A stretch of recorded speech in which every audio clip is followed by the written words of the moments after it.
Damos paso a otro tema parecido, que es terapia endovascular en el TEP. Judith, del Hospital General de Alicante. Buenos días, mi nombre es Judith Nadal Gisbert, soy residente de quinto año del Hospital General Universitario Dr. Balmis de Alicante y hoy vengo a hablaros sobre el tratamiento endovascular en el tromboembolismo pulmonar. ¿Y por qué os hablo de esto? Pues bueno, porque se ha visto que la enfermedad tromboembólica venosa es el tercer síndrome cardiovascular más frecuente después del infarto y del ictus, lo cual supone unas 300.000 muertes anuales en Estados Unidos. Y además hemos visto que es una patología que en los últimos años tiene una incidencia creciente. Todos sabemos cómo se hace el diagnóstico del tromboembolismo pulmonar y cuáles son las escalas de riesgo, por tanto no voy a hablar de ello y tampoco es el objetivo de la sesión, pero sí que os he querido traer es la tabla de la clasificación de las guías de la Sociedad Europea de Cardiología, que son de 2019 y hace unos añitos de eso, y sobre todo la he traído porque bueno, todos tenemos claro el riesgo alto, el riesgo bajo y sobre todo en esta sesión lo que vamos a hablar es de los pacientes con riesgo intermedio alto, que son aquellos pacientes en los que hay una disfunción del ventrículo derecho, así como una elevación en las enzimas de daño miocárdico. ¿Y por qué vamos a hablar de esto? Pues porque bueno, las guías tienen muy claro cuál es el manejo de los pacientes de alto riesgo, una reperfusión inmediata, soporte hemodinámico, los pacientes de bajo riesgo también con anticoagulación, pero sí que el tratamiento óptimo de los pacientes de riesgo intermedio alto queda un poco más incierto. Nos recomiendan que los monitoricemos y que en caso de deterioro hemodinámico que le hagamos una terapia de reperfusión. Lo que nos planteamos nosotros es que estos pacientes de riesgo intermedio alto son pacientes que ya tienen una disfunción del ventrículo derecho, tienen enzimas de daño miocárdico y son pacientes que, sabiendo esto, se asocian a un peor pronóstico y, por tanto, tienen una alta probabilidad de un deterioro hemodinámico. Pero lo que nos planteamos es si es suficiente la anticoagulación en estos pacientes o si les podemos aportar algo más. Es verdad que no hay una evidencia científica que pueda sostener el uso de otras terapias o que se puedan indicar de una forma sistemática, pero sí que es verdad que en muchos centros, sobre todo en aquellos que tienen disponibilidad, lo que se está haciendo, y hay muchos estudios en marcha, es tratamiento percutáneo dirigido por catéter para estos pacientes. Hay muchos tipos de catéter que se pueden utilizar, son pues, catéteres que nos permiten hacer una fibrinólisis local, fibrinólisis también apoyada con ultrasonidos, nos permiten hacer tromboextracción. ¿Y por qué se hace todo esto? Pues bueno, porque se ha visto que disminuye las presiones pulmonares. Esto lo que hace también es disminuir la dilatación del ventrículo derecho, lo cual mejora la relación entre el ventrículo derecho y ventrículo izquierdo y además produce una mejoría rápida en la función del ventrículo derecho, lo cual disminuye la tasa de colapso hemodinámico en estos pacientes. Además, si se compara con la fibrinólisis sistémica, se ha visto que disminuye el riesgo de eventos hemorrágicos. Después de este análisis, nosotros hemos querido ver pues, un poquito lo que hacemos en nuestro hospital. Por tanto, hemos hecho un análisis descriptivo y retrospectivo de todos los pacientes que ingresan con diagnóstico de tromboembolismo pulmonar en nuestra UCI desde enero de 2020 a diciembre de 2023, con un total de 50 pacientes. Es verdad que la mayoría, un 60% de ellos, son pacientes de riesgo alto y un 38% son pacientes de riesgo intermedio alto. En total tuvimos 19 pacientes de riesgo intermedio alto, el 58% mujeres, un 42% hombres, con una edad media de 62 años y una estancia media en UCI de 3 días. Y el tratamiento que recibieron, pues 10 de estos pacientes recibieron tratamiento percutáneo en menos de 24 o 48 horas, 7 pacientes recibieron solo anticoagulación, un paciente recibió fibrinólisis sistémica y otro paciente recibió fibrinólisis sistémica que se tuvo que suspender por rectorragia y necesitó un tratamiento percutáneo de rescate. Y hemos querido evaluar pues, cuáles han sido los cambios ecocardiográficos en estos pacientes. Aquí una de las limitaciones que hemos encontrado es que no se han hecho en todos los pacientes ecocardiografías regladas y, por tanto, no hemos medido unos parámetros ecocardiográficos estandarizados. Lo que sí que hemos visto es que en el 72% de los pacientes que se han tratado de forma percutánea se describe en la eco de control una mejoría, sobre todo a nivel de la dilatación del ventrículo derecho y de la relación ventrículo derecho-ventrículo izquierdo. Y en cuanto a los pacientes que han recibido anticoagulación, esta mejoría se describe en un 40% de los pacientes, también teniendo en cuenta pues, que la muestra que tenemos es pequeña. Y en cuanto a las complicaciones, tuvimos solo un éxito en una mujer que recibió tratamiento percutáneo, era una señora de 80 años, pluripatológica, que además hizo un TEP intrahospitalario y la señora se paró en la sala de radiología. Además, tuvimos 3 eventos de hemorragia menores, 2 de ellos en pacientes que recibieron fibrinólisis sistémica y 1 en el paciente que recibió tratamiento percutáneo, y no vimos ningún evento de hemorragia mayor. Por tanto, después de ver pues los datos que tenemos y cuáles han sido nuestras limitaciones, hemos puesto un algoritmo de manejo del test de riesgo intermedio alto que se puede hacer en nuestro hospital. Lo primero de todo, y que lo que sí que recomiendan las guías, es realizar un equipo multidisciplinar de atención a estos pacientes, pues, que estaría compuesto por radiólogos, por intensivistas, por neumólogos, por cardiólogos. Y entonces lo que proponemos es que todos estos pacientes tienen que ingresar en una unidad de UCI o de cuidados intermedios. Al ingreso se haría una ecografía transtorácica donde valoraríamos la dilatación del ventrículo derecho, esta relación entre ventrículo derecho y ventrículo izquierdo, parámetros de función del ventrículo derecho como el TAPSE, grado de hipertensión pulmonar, también analizaríamos grado de hipoxemia y marcadores de daño miocárdico como son las troponinas. Estos pacientes recibirían anticoagulación y en las primeras 12-24 horas deberíamos de hacer una reevaluación tanto con eco como reevaluación clínica y analítica, midiendo otra vez todos estos parámetros que hemos dicho inicialmente. Si vemos que el paciente mejora, pues podríamos continuar con el tratamiento anticoagulante y en caso de que esté igual o de que incluso haya empeorado alguno de estos parámetros, lo que haríamos en nuestro hospital es un tratamiento percutáneo dirigido por catéter y mediríamos presiones antes y después del tratamiento.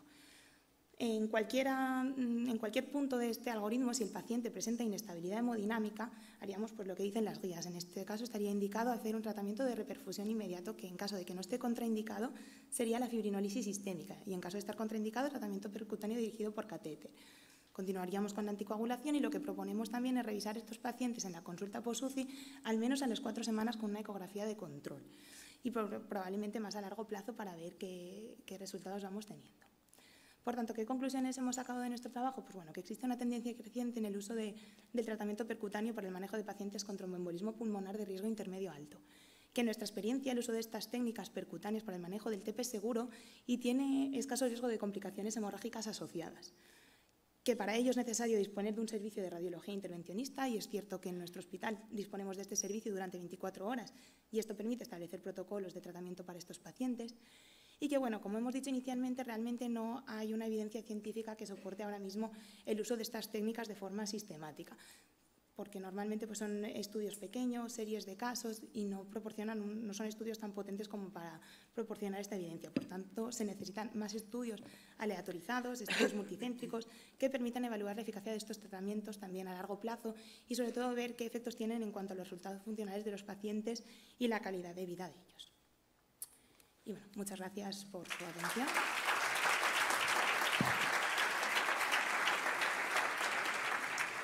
Muchísimas gracias, Judith, y bueno, pues enhorabuena por este protocolo que habéis puesto en marcha en el Hospital General de Alicante. Quería hacerte una pregunta.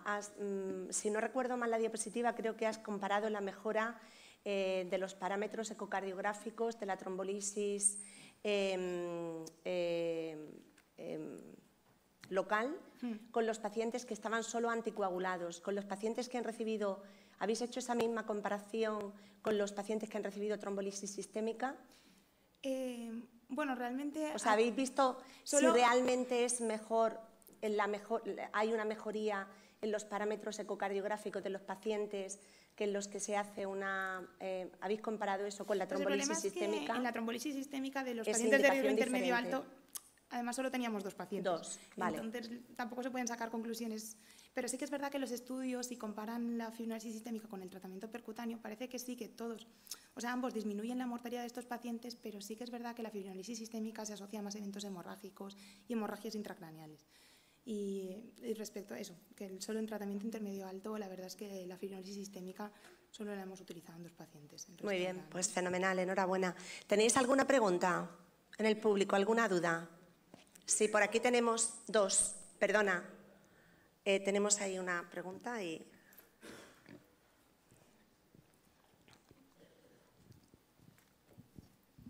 Hola, mira, mi pregunta es la siguiente. Es que en ciertos pacientes el ventrículo derecho está dilatado por otras patologías. Entonces, en estos pacientes, una forma, digamos, para evaluar la respuesta al tratamiento, ¿cuál sería? O sea, de base, un paciente con ventrículo derecho dilatado, que tiene un TEP, que claro, es más difícil la evaluación. Entonces. A ver, aparte del ventrículo derecho dilatado también hay otros parámetros de disfunción del ventrículo derecho, como puede ser grado de hipertensión pulmonar, puede ser la función del ventrículo derecho, incluso tiempo de aceleración de la arteria pulmonar. Hay varios parámetros. También, pues probablemente en estos, a pesar de que tenga una dilatación, pues lo que habría que comparar es si aumenta esa dilatación, si disminuye, cuál es la relación con el ventrículo izquierdo. Y además, solo la dilatación del ventrículo derecho pues es un parámetro aislado, ¿no? Nosotros, de momento, es verdad que en lo que hemos hecho pues no tenemos más, es la limitación que tenemos, ¿no? Que no hemos visto más parámetros, pero creo que se tienen que tener más parámetros en cuenta, no solo la dilatación del ventrículo derecho. Claro, es que como en el protocolo ponen solo eso, entonces claro. Bueno, hemos puesto eso, hemos puesto función, hemos puesto grado de hipertensión pulmonar. Yo creo que es tener en cuenta pues, varios parámetros en conjunto para ver pues, qué cambios hay. Por aquí tenemos otra pregunta.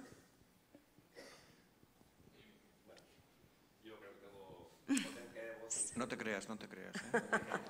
Que He dicho de voz, no he dicho otras cosas. Venga. Bueno, gracias por la presentación. Y solamente un comentario, que en tus diapositivas has puesto un número de complicaciones y de evolución equiparable entre tratamiento conservador con anticoagulación sistémica, anticoagulación, fibrinólisis, versus un tratamiento invasivo relativamente agresivo y de coste notablemente mayor. Entonces, a mí realmente, si estuviéramos hablando de pacientes de alto riesgo, fibrinólisis versus trombectomía, no tendría ninguna duda, pero en el tratamiento del paciente de riesgo intermedio o alto, la verdad es que me cuesta asumir ese protocolo de forma generalizada con poca evidencia. Espero que tengáis pronto resultados que avalen esto. Idealmente parece bueno, pero a la hora de las cuentas que tenemos que tener todos en la cabeza, no lo acabo de ver. Bueno, es verdad que nosotros de momento tampoco tenemos una muestra muy grande de pacientes, pero yo creo que los estudios que hay ahora mismo, hay muchos estudios en marcha y están evaluando este tipo de tratamientos, sobre todo para estos pacientes en concreto, los de riesgo intermedio alto. Yo creo que al final hay que esperar un poco a ver estos estudios multicéntricos, ver realmente cómo van evolucionando estas técnicas y a mí me parece que al final sí que probablemente vaya a tener su papel. Que de momento no tenemos una evidencia científica que lo respalde, pues es cierto, pero muy bien, podemos llegar a tenerlo. Pues, perdona, considerando, Roberto, lo que ha dicho, que en la ciencia no está demostrado, nosotros tampoco, aquí ellos tampoco lo han podido demostrar. Pero yo propongo algo interesante, porque tú te has hecho hincapié en los efectos adversos, complicaciones, pero los resultados. Yo, por ejemplo, creo que sería muy fácil coger 50 pacientes y a los 90 días ver lo que les ha pasado. Si han repetido, si han fallecido o si están espléndidamente bien. Yo creo que ese estudio, si no lo hacéis vosotros, lo haremos nosotros en la Ribera. Yo creo que lo tenemos que ir haciendo todos, ¿no? Para tener más datos. Bueno, Judith, un multicéntrico, un multicéntrico. Un multicéntrico ahora mismo. Claro. Efectivamente. Mejor. Judith, muchísimas gracias. Yo os animo, en cualquier caso, aunque la evidencia científica no sea muy alta, hay muchos centros ya en España que están apostando por este tratamiento. Yo conozco alguno en concreto, por ejemplo, Puerta de Hierro, que llevan mucho tiempo trabajando en esto. Y yo lo que os animo al Hospital General de Alicante y a todos los que os queráis unir y competir es que sigáis investigando y trabajando en esta línea, definiendo mejor el protocolo, porque yo creo que no tenemos suficiente evidencia científica porque no tenemos tantos pacientes. Necesitamos una muestra más grande, pero yo creo que los resultados son bastante favorables. Así que enhorabuena de nuevo y os animo a seguir trabajando en esto. Gracias. Gracias.